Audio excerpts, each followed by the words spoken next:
विनामूल्य नवी मुंबई महानगरपालिकेच्या रुग्णांना आहेच, परंतु या महापालिकेच्या रुग्णालयामध्ये बाहेरच्या शहरातले साधारण 50%हून अधिक पेशंट येतात. माझं म्हणणे त्या शहरातील प्रशासनाचं आणि तिथल्या असलेल्या राजकीय शक्तींचं ते काम आहे. आणि म्हणून मी सांगितलेलं की या ठिकाणी फोर्टिस, अपोलो, रिलायन्स सारखे दर द्या बाहेरच्या लोकांना. म्हणजे इथे यांचे कधी कधी मी बघितलेले आपले पेशंट जमिनीवर झोपलेले आहेत आणि बाहेरचे पेशंट महापालिका रुग्णालयाची सेवा सगळ्यांना मिळणं गरजेचं आहे. हे देशाच्या नेतृत्वाची गरज आहे, राज्याच्या आणि प्रशासनाची, शहराच्या पण अपघात घडला तर एखाद्या ठिकाणी अपघाती लोकांसाठी आपल्या पेशंटना खाली करू, आपण खाली झोपा, त्यांना तुम्ही पेट, परंतु दररोजचं हे चालणार नाही. आणि म्हणून मी सांगितलेलं आहे की ठराव करा, काय टीका गणेश नाईकांवर करायची त्यांनी करू द्यात. ज्या लोकांनी कर या शहराकरता दिलेला आहे त्या शहराच्या लोकांना वंचित ठेवून अन्य लोकांची, बेजबाबदार जे लोक आहेत त्यांची पेशंटची जबाबदारी घ्यायची जबाबदारी नवी मुंबई महापालिकेची नाही. इथं असलेल्या लोकांचं नाव घेतलं पत्रिकेमध्ये एक नाव आपलं, पत्रिकेत मला नाही माहिती पत्रिकेत काय नाव आहे. या ठिकाणी जे उपस्थित आहेत त्या प्रत्येकाचं मी नाव घेतलेलं आहे. शेवटच्या टोकापर्यंत कोणी असलं उल्लेख नसता केला. आजवर तुम्ही बघा जे जे घटक त्या डायसवर आहेत त्या प्रत्येकाचा मी उल्लेख केलेला आहे. मी कधी चुकलेलो नाही. एकनाथ शिंदे हे पालकमंत्री आहेत.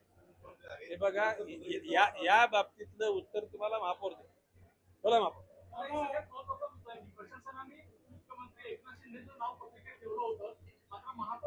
आता महापौर काय बोलतात त्याचं तुम्ही उत्तर, तुम्ही त्याचं ऐकून घ्या ना.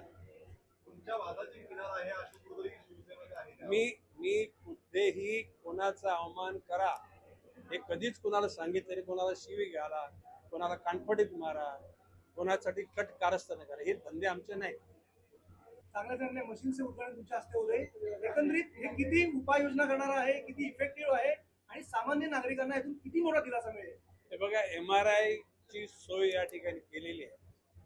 परंतु प्रस्तावित केलं होतं की 1800 रुपये त्याला परीक्षेची जे ते एक्झामिन करण्याकरता फी द्यावी लागणार आहे.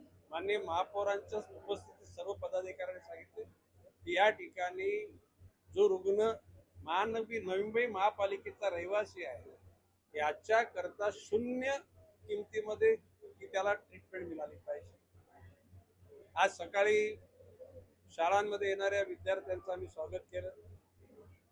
मी गेलो तर मला इतकं कौतुक वाटलं की शिक्षक कोऱ्या पांढऱ्या कागदावर त्यांच्या पावलाची फुटप्रिंट, त्यांना चॉकलेट आणि गुलाबाचं फूल देण्यात आलं, पुस्तकं देण्यात आली, गणवेश देण्यात आला. त्यावर मी माननीय महापौरांना सुचवलेलं आणि आता सगळ्या लोकांना सांगितलं की नवी मुंबई महापालिकेच्या क्षेत्रात राहणारे, महापालिकेच्या शाळांमध्ये जाणारे विद्यार्थी त्यांना NMT मध्ये शून्य मूल्यानं प्रवास करता आला पाहिजे. एवढंच नाही तर जे शिक्षक आहेत त्या शिक्षकांना सुद्धा शून्य मूल्यानं त्या ठिकाणी प्रवास करता आला पाहिजे. आज डायलिसिस सेंटरचं उद्घाटन झालंय. खरं म्हणजे नवी मुंबईच्या या रुग्णालयामध्ये उद्घाटनानंतर आज प्रसन्न वाटण्याचा क्षण आज या ठिकाणी आलाय.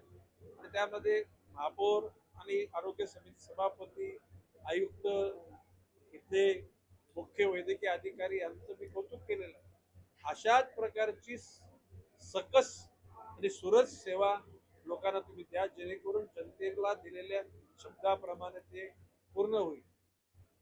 एकूण कॅथलॅबचं उद्घाटन झालं. ज्या मुलांना दूध मिळत नाही अशा मुलांना दूध पेढीचं उद्घाटन झालं. पशु ट्रीटमेंट केंद्राचं उद्घाटन झालं. म्हणजे महानगरपालिका प्रगती पथावर आहे आणि लोकप्रतिनिधी आणि प्रशासन हातात हात घालून काम करतात आणि एकमेकाचा सन्मान करतात. त्याचं हे चांगलं उदाहरण आहे. भविष्य काळामध्ये या सेवा अधिक मिळतील असा माझा विश्वास आहे. तुम्ही ज्या गोष्टी आमच्या निदर्शनात नाही त्या गोष्टीचं त्यांना विचारा. जे कोणी काय केलं त्यांना विचारा. वाय यू आर आस्किंग तुम्ही समक्ष बोललेलं आहे. महापालिका दिघ्यापासून दिवाल्यापर्यंत आहे. जो नियम एकाला तो नियम दुसऱ्यांना. Boss is always right subject to rules and regulation ही पण मी आठवण करून दिलेली आहे. आणि मी सांगतो की भविष्य काळामध्ये कोण कोण कुठे कुठे राहील की तुम्हाला समजेल. दूध वेगळं होईल आणि पाणी वेगळं होईल. पण आता हे असे लोकोपयोगी आणि समाजोपयोगी कार्यक्रम करत असताना या अशा प्रकारचं काहीतरी जाणीवपूर्वक भ्रमनिर्माण करण्याचा आता तुम्ही त्याचं क्लिअरिटी द्या ना. काही लोकांना आपल्याला न आवडणाऱ्या लोकांचा अर्धा ग्लास रिकामाच दिसतो. काय बोललो मी? तुमच्यापैकी काही लोकांना त्यांना न आवडणाऱ्या लोकांचा अर्धा ग्लास रिकामाच दिसतो. अर्धा ग्लास भरलेला कधी बोलणार नाहीत. अर्धा ग्लास रिकामाच आहे. आता कोणाला कळतो मी बोललेलं लागतं ना तरी लावून घ्या, मला नाही त्याची परवा. आणि गणेश नाईक खुला आहे, मन खुलं, हात खुला आहे. गणेश नाईकच्या विरुद्ध काय असेल ना सगळं आरपार करून टाका. थांबू नका. Criticise Ganesh Naik wrong thing. आणि हे करताना गणेश नाईकला क्रिटिसाइज करताना दुसऱ्यांच्या सुद्धा बातम्या तशाच लावण्याचं धारिष्ट दाखवा. ओके, चला.